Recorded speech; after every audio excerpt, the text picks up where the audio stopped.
Your library may be making a gigantic mistake when it comes to email marketing, but don't worry, it's not too late to fix it.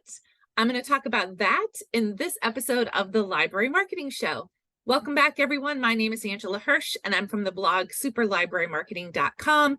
You can head there and look for the Library Marketing Show tab to ask a question or suggest a topic for a future episode of this show, or to nominate your library or another library for kudos. We had a nomination come in, and we're going to give away kudos a little later in this video. First, as always, if you find this video helpful, useful, inspiring, give it a thumbs up, please. And if you haven't yet subscribed to my channel on YouTube, please do so. If you're following me on LinkedIn, you can click on the follow button and you'll get a notification every week when I post these videos. Okay, so I started thinking about this topic of email marketing and why we might be approaching it in the wrong way. A few weeks ago, I saw a tweet from one of my favorite marketing experts, Jay Kunzo, and I'm going to share the tweet with you. I'll put it in the show description if you're watching on YouTube, or in the comments if you're watching on LinkedIn. But basically, he says there's so much advice around how to grow subscribers than there is on how to make things worth subscribing.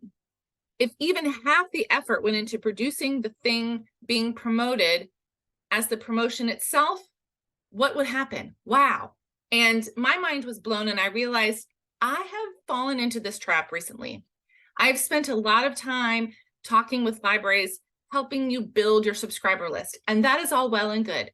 But Jay's point was one that I needed to be reminded of, and that is we have to make sure that the emails that we are sending to our community are worth sending.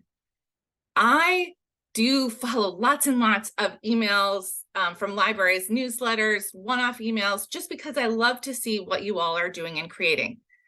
And I am well aware that many of you are working within lots of constraints. You don't have a lot of time. You might be the only person doing the email marketing at your library. And you may be getting pressure from senior staff, from other departments on what to promote.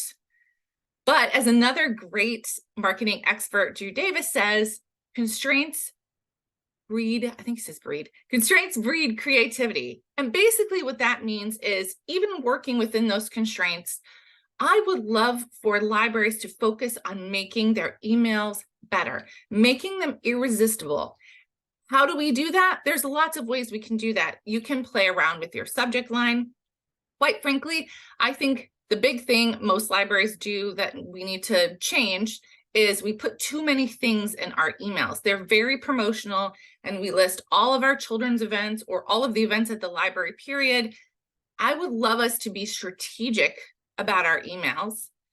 Put in 3 to 4 things per email.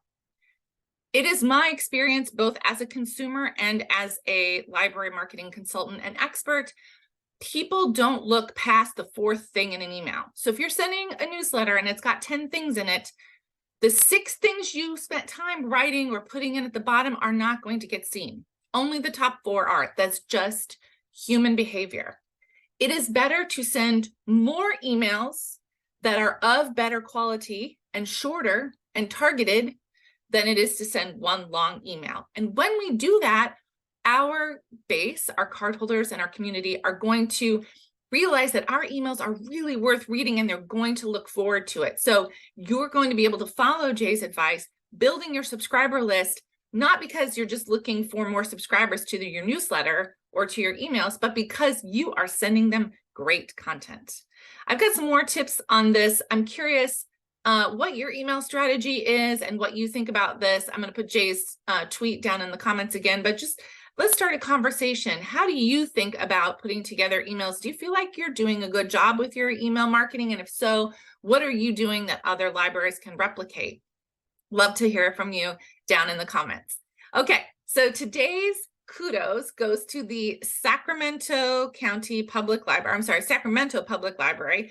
This kudos nomination came in from Chris Boven, who runs the Library Marketing Book Club. If you're not a member, I'll put a link down in the show description or in the comments on LinkedIn. It's a group on Facebook. We meet once a month. It's really awesome. Great community of library marketers.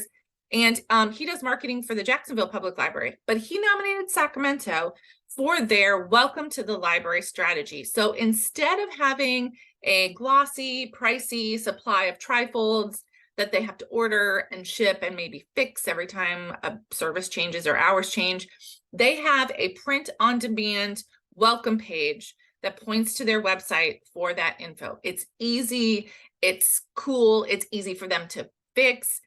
When they have changes, it's easy for people to access. So kudos to Sacramento Public Library for this. I'm going to put a link to that down in the show description if you're watching on YouTube, or the comments if you're watching on LinkedIn. All right, that's it for this episode, but I've got lots more advice and stuff to talk about on my channel. If you're interested in learning more, click on this video and I'll see you there.